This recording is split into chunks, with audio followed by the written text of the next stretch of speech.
Todos sejam bem-vindos à nossa live de hoje. Hoje será um dia especial e ao invés de eu escolher um tema e discursar sobre esse tema, né, palestrar sobre esse tema, hoje o tema vai ficar à disposição de cada um de vocês, onde vocês vão me dizer as suas dúvidas. Eu já tenho aqui anotado algumas dúvidas importantes de pessoas que já se anteciparam. Temos muitas pessoas inscritas. Como a nossa página se propõe a ser uma página de resposta, veja o nome, a Bíblia tem respostas, então nós queremos saber quais são as dúvidas que alguns podem ter, principalmente nesses dias onde muita coisa está acontecendo ao mesmo tempo e está todo mundo aí meio preocupado, né, com os acontecimentos. Então, afinal de contas, quem é quem, o que está acontecendo, o que está se passando por aí, pelo mundo, e os crentes nem sempre têm o conhecimento, a ciência do contexto bíblico das coisas, né, e acabam sendo levados por aquela coisa do vamos fazer jejum para ver se dá tudo certo. E nem sempre jejum resolve o problema de ninguém. Jejum é uma coisa pessoal, jejum não é uma troca, como a gente já colocou aqui em algumas lives passadas. Então, hoje eu queria conversar sobre algumas perguntas. Eu já tenho uma delas aqui, e enquanto eu for colocando as perguntas que eu já tenho, você pode ir fazendo a sua pergunta, e já temos alguém que vai selecionar a sua pergunta e mandar para a gente, para que a gente, então, escreva aí você mesmo a sua pergunta, a sua dúvida. Só peço uma coisa, não coloquem política. A gente até pode falar do sistema político do anticristo, do sistema de política que o anticristo vai usar, o sistema internacional e tal, mas não coloque nome de políticos nem debates quanto à situação, principalmente no Brasil. Nós estamos falando das questões internacionais, o Brasil está incluído nas questões internacionais, então não está aqui não é uma mensagem subliminar para defender conceitos políticos de ninguém. Nessa página a gente não defende política, a gente defende Bíblia, a gente discute Bíblia, a gente discute teologia, doutrina bíblica, e é isso que a gente se propõe. Então, a primeira pergunta surgiu quando eu estava explicando sobre a estrela da manhã, e isso parece que não ficou muito bem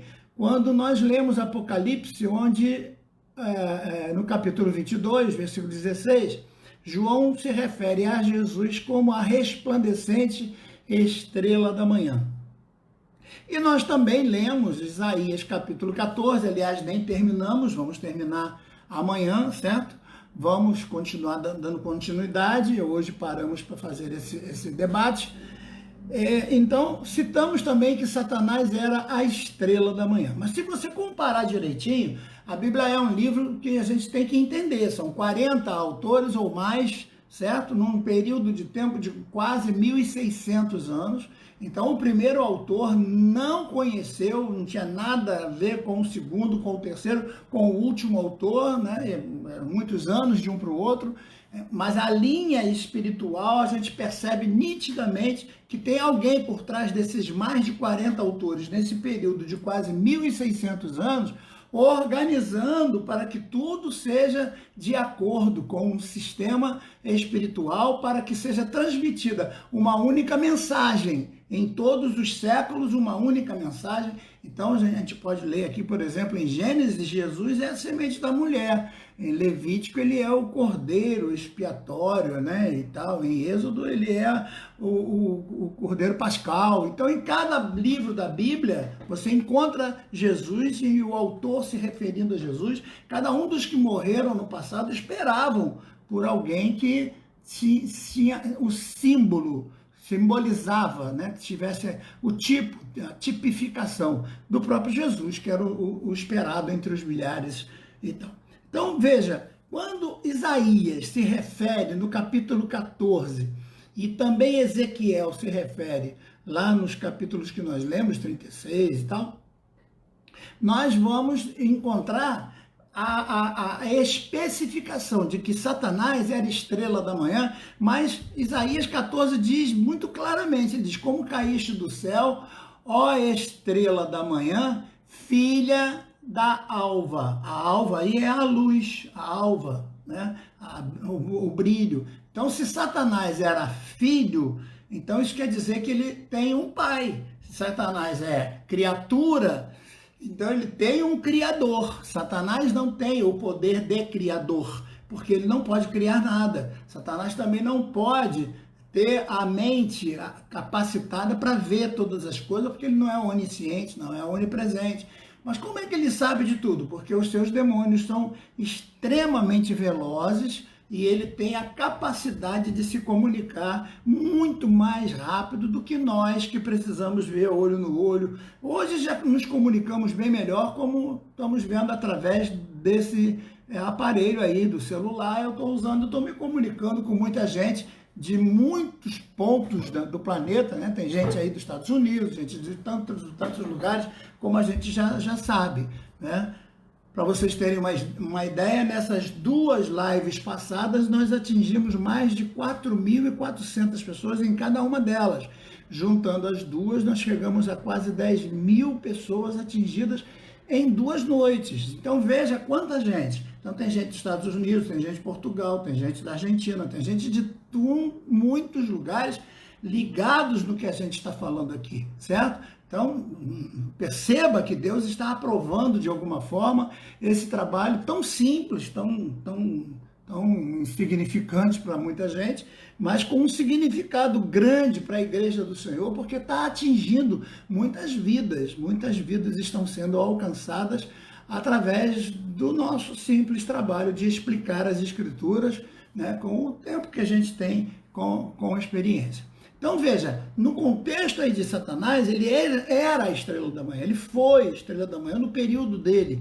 Ele teve um período em que ele foi estrela da manhã, mas o texto é bem claro, sempre foi filho, ele foi produzido, ele foi criado por alguém, ele veio de alguém, ele não era a própria alva, ele era filho da alva, basta você ler lá o capítulo 12, que a gente vai ler de novo amanhã, se Deus quiser, para explicar melhor sobre isso aqui. Hoje a gente só está no debate, certo? Então, você pode já começar a colocar a sua dúvida, mesmo que não seja dentro desse assunto especificamente, mas que tem a ver com a escatologia, tem a ver com os últimos acontecimentos, que tem a ver com tudo que a gente já falou sobre várias coisas que estão acontecendo agora, certo?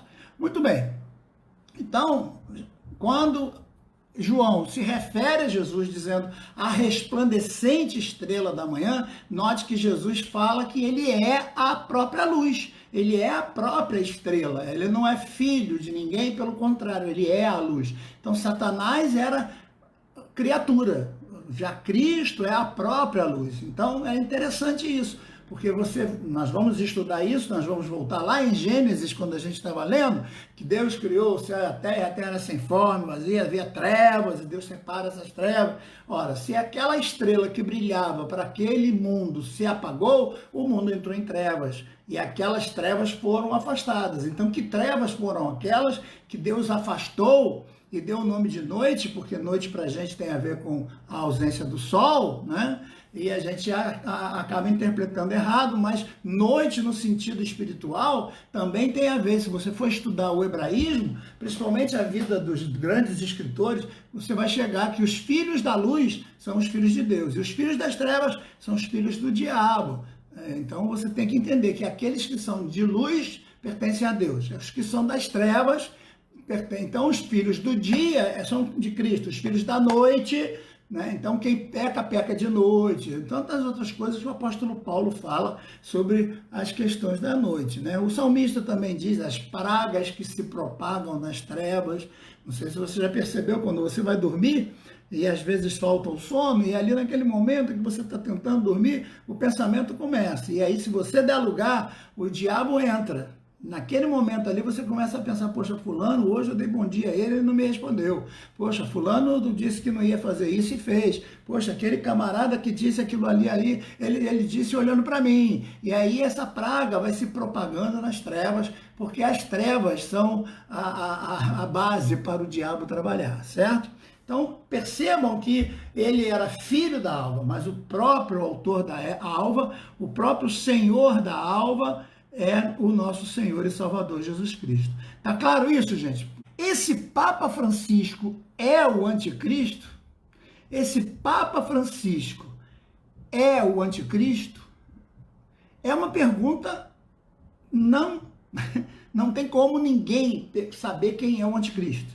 O anticristo é uma incógnita. E eu quero dizer uma coisa para você, talvez nem o anticristo saiba que ele será o anticristo, a não ser no momento em que ele seja revelado, naquele momento em que todas as coisas se cumprirem e as cortinas forem tiradas.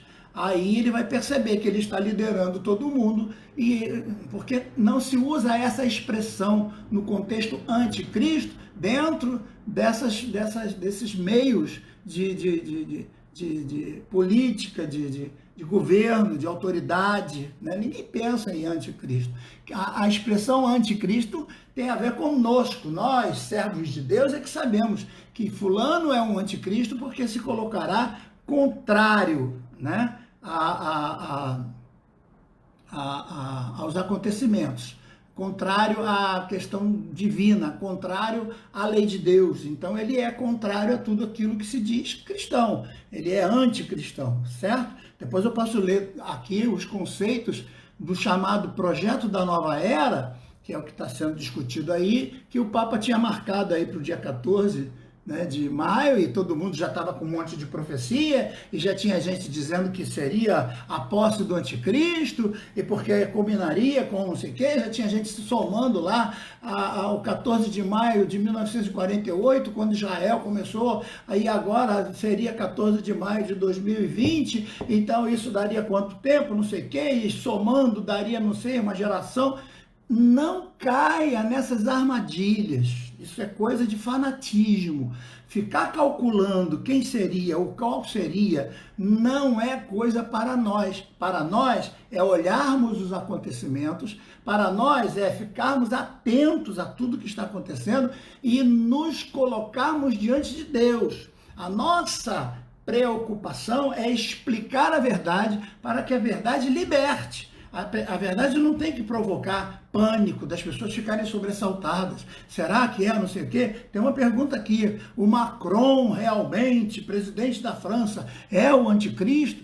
Meu querido, se ele é o anticristo, não há como provar. Pode até ser que seja. Pode ser o Macron, pode ser o Bolsonaro, o Lula, quem sabe a Dilma, sei lá quem. Alguém vai ser usado por Satanás para dominar o mundo. Agora, quem é essa pessoa? Não cabe a nós saber. E nem o tempo, nem a hora, nem o momento, nada disso. O que estamos preocupados com essa live, com o trabalho que estamos fazendo aqui, é de anunciar que tudo está já concorrendo para o fechamento, né, desse momento especial em que o anticristo assume na terra e a igreja sobe. Então é isso que nós queremos que você entenda. Está chegando a hora da igreja subir e é a hora das trevas tomarem conta, da noite fechada tomar conta do planeta. Agora, quem vai ser quem? Isso não importa para nós, não deve ser preocupação. Agora mesmo teve uma irmã conversando comigo agora à tarde, disse que não está nem dormindo, que está muito preocupada com esse negócio do anticristo. Então, querida, peraí, pelo amor de Deus, eu falei para ela, você está precisando orar e confiar mais em Deus, você está precisando mais ler a palavra de Deus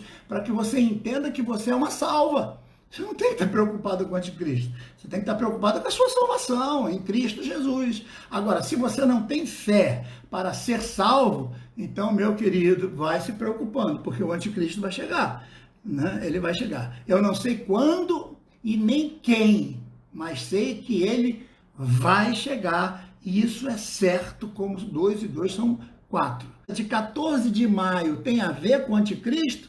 Não sei por que teria. Não tem a menor indicação bíblica para a gente guardar a data da restauração do reino de Israel. Seria muito mais importante se tivéssemos que guardar alguma data na profecia do Senhor Jesus, lá do capítulo 21 de Lucas, principalmente no versículo 24, quando ele diz assim, ó, e cairão ao fim de espada, e Jerusalém será pisada pelos gentios, até que o tempo dos gentios se completem. Ora, até quando que Jerusalém foi pisada pelos gentios? Hoje ela ainda é pisada pelos gentios. A tomada de Jerusalém foi em 1967. Em 67, mas se você quisesse contar uma geração, teria que contar de 67 em diante. Mas mesmo assim você estaria contando errado, porque Jerusalém está de posse de Israel em 1967, contrário às decisões da ONU. Israel tomou posse de Jerusalém, embora ela ainda deixe os palestinos dominarem algumas partes, inclusive bairros. Eu já fui várias vezes lá, existem comércios palestinos, existem lugares árabes ainda funcionando, e eu quero te dizer, ao contrário do que todo mundo diz, que eles conseguem comercializar sem problema. Os palestinos e os judeus, e os árabes, os judeus, os cristãos. Aliás, os cristãos são os mais problemáticos em Israel, se você quer saber. Quem cria mais tumulto lá não são os palestinos. Quem cria mais tumulto dentro de Israel são os cristãos, que cria mais confusão, certo? Eu sou cristão, me perdoa, mas... né? Agora, o comércio, não existe comércio árabe, comércio judeu, comércio cristão, tudo bem organizado, e eles, no negócio deles é ganhar dinheiro, é vender, é economia. Eles não estão ligando para esse negócio de briga de religião. Essa briga é imposta por governos de fora. Eles pagam esses radicais, esses extremistas, esses fanáticos, para fazerem com que haja esse confronto, mas tudo isso com dinheiro de fora. Como o Brasil, por exemplo, eu não quero aqui falar mal de ninguém, mas o Brasil já mandou dinheiro para o Hamas. O Brasil já mandou dinheiro para comprar bomba, para detonar, explodir Tel Aviv. O Brasil já mandou muito dinheiro para que os terroristas destruíssem Tel Aviv. Isso aí está na história do nosso país, do governo anterior que nós tivemos, certo? Talvez você não saiba disso, e você está aí com bandeira para todo lado, defendendo um monte de coisas, sendo iludido, sem perceber. Não há como você caminhar para o céu sem conhecer a palavra de Deus. Porque é a palavra de Deus que vai te mostrar quem é o céu. É a palavra de Deus que vai mostrar a você quem é a verdadeira fé. Se você está caminhando, seguindo as conversas que as pessoas dizem, as orientações que, entre aspas, os pastores dizem, e você mesmo não pega a sua Bíblia e vai estudar, e vai aprender as coisas verdadeiras que precisam ser entendidas na palavra de Deus, você vai ser levado como vento, como uma folha seca, que vai para um lado, vem para o outro, vem para todo lado. Então eu vejo muita gente aí com bandeirinha na mão, fazendo piquete, fazendo não sei o quê, fazendo arruaça, e depois vai para o culto dizer que é crente. Não dá para bater, não dá para entender esse tipo de coisa, esse comportamento. Gente que quer ver a destruição de um país para poder manter o seu ideal de poder, e isso não tem nada a ver com Deus, não tem nada a ver com Deus. Então essas pessoas se dizem crentes, se dizem pastores, se dizem o que forem, né? Mas infelizmente é o que a gente está vendo acontecer em muitos lugares, não só no Brasil, mas no mundo inteiro. Então essa ideia de achar que dia 14, tanto não é mais, porque agora o que fez o Papa? Mudou. O Papa já mudou para outubro, a data que seria agora, né? Seria outubro, certo? Então vejam, a ideia de que os judeus já estão se unindo para clamar por um Messias, isso é importante para nós. Isso é importante para a igreja entender, porque eles vão clamar pelo Messias e eles vão ser enganados pelo falso Messias, que é o anticristo. Por isso que nós temos que entender a palavra de Deus, porque se eles estão lá clamando pelo Messias, o Messias vai se apresentar para eles. E aí vem a outra pergunta que está aqui. O anticristo terá que ser um judeu ou ele será de outra tribo? Alguns dizem que ele será da tribo de Dan, outros dizem que ele será da tribo de outras, de tal. Eu particularmente não entro nessa questão das tribos, porque depois que o Império Caldeu invadiu o Reino do Norte, lá por volta de 700 a.C., as 10 tribos do norte se perderam, se misturaram. E permaneceu ainda com linhagem para que a gente possa ter condição de fazer um trabalho científico direito para saber a linhagem de um indivíduo através da sua cadeia genética. Os judeus, os benjaminitas, porque Judá se uniu com Benjamim para formar uma nação, e os levitas, que continuaram cuidando do templo. Então, essas 3 tribos, os levitas não possuíam terra, mas têm genealogia, os judeus têm genealogia e os benjaminitas têm genealogia. Os outros, a tribo de Dan, Efraim, Naftali, Zebulon, todos esses se misturaram com o tempo. Eu não sei como essas pessoas terão como saber quem é a genealogia de quem. Na minha opinião, para que Israel aceite o anticristo como seu Messias, ele terá que ser alguém da tribo de Israel. Ele terá que ser um israelense, ele terá que ser reconhecido, ou como judeu. Só que judeu é religião. Eu não posso entender, vai ser um judeu. Judeu hoje, gente, é um termo usado para definir a religião da terça parte de quem mora em Israel. Quem mora em Israel hoje é israelense. Mas em Israel tem 30% de pessoas lá que não são judaicas, não são judias, elas são muçulmanas e lutam pela paz em Israel. Os outros 30% são judeus e os outros 30% são cristãos. Então esses 3 formam 90% do país que querem paz em Israel. Eles querem paz. Certo? Eles não brigam, eles convivem, mesmo professando religiões diferentes. O que se fala a respeito de Israel, 90% é mentira. O que a mídia antissemita fala, 90% dela No outro dia eu publiquei uma coisa sobre Israel e já veio um crente brigando comigo e me afrontando porque ele não admite de jeito nenhum, porque os judeus mataram Jesus. Olha o pensamento. Esse pensamento vinha de Lutero, vinha de Calvino, vinha dessa turma toda de reformadores daquela época, certo? Então é importante a gente falar. Uma outra coisa que surgiu, muito interessante, que a gente tem que discutir, é que esse vírus já seria, por causa do fato dele ser chamado de corona, por causa da sua forma de coroa, ele seria a coroa do anticristo. Meu querido, me perdoe, é muita forçação de barra. A coroa do anticristo será uma coroa no sentido de comando, de autoridade. Ele terá autoridade de governo político. E ao lado dele terá o falso profeta, que vai dar a ele todo o poder religioso. Então ele vai ter o poder político nas mãos, ele vai ter o falso profeta, que aí pode se encaixar o Papa. Aí pode se encaixar. Não estou dizendo que seja esse, mas terá que ser um camarada que represente toda a religião. Por isso que já foi criado no passado, você não sabe disso talvez, né? Antes talvez que você nascesse, já foi crescendo a Organização Mundial das Igrejas, que eu posso falar sobre isso na próxima live. Eu posso dar a vocês as organizações do Projeto Nova Era. Não sei se vocês sabem, mas vai ter, em 2030, vai ter agora um congresso, já está marcado, inclusive tem gente famosa aqui do nosso país, gente que está sendo aplaudida pelo povo, que está nesse projeto aí. Eu posso dizer para vocês alguns dos pontos que estão sendo discutidos nesse projeto, que é o Projeto Nova Era, certo? Isso é o quê? A teoria da conspiração. Não é teoria da conspiração, isso está acontecendo realmente. Agora, eu ligar ao fato do vírus ter uma aparência de coroa e o nome científico ser dado a ele como corona, né, por causa do seu... Né, e ele provoca a doença, que a gente sabe que a doença já é o Covid-19.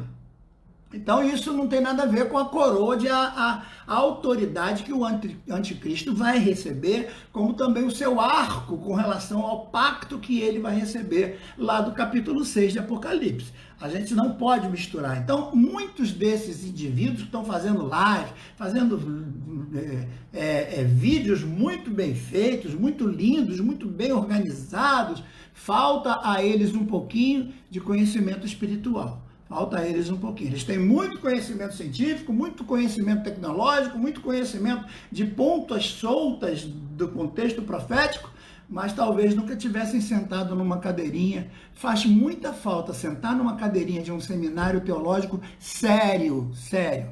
Eu fui presidente do Conselho de Teologia durante muito tempo, Conselho de Educação também durante muito tempo, na convenção, e era um problema, porque todas as igrejas tinham lá seus seminários, e aí quando vinha o projeto para que a gente pudesse analisar, a gente ia procurar logo o corpo docente. Então, para que um seminário fosse aceito, qual é o corpo docente? O corpo docente precisa ser formado. Aí encontrava lá Godofredinho dando aula de teologia, não sei o quê. Qual é o diploma do Godofredinho? Nenhum, às vezes nem o 2º grau ele tinha. Ah, mas ele fala língua estranha, ele pode dar aula sobre o Espírito Santo. Não. A teologia do Espírito Santo, a teologia que vem da teologia sistemática, que é subdividida em 12 pontos, dentre elas a Trindade e o Pai, o Filho e o Espírito Santo são parte dessa Trindade. Então isso é uma teologia que faz parte de um sistema que precisa ser estudado com alguém que está gabaritado para ensinar, que tenha sido também aluno de alguém. Agora não, os camaradas acham que aceitaram Jesus ontem, hoje já é pastor, amanhã já é profeta e já quer começar a dar aula em seminário. Aí me perdoa, queridos, porque essa bagunça é que está gerando esses crentes completamente perdidos em relação à sua fé.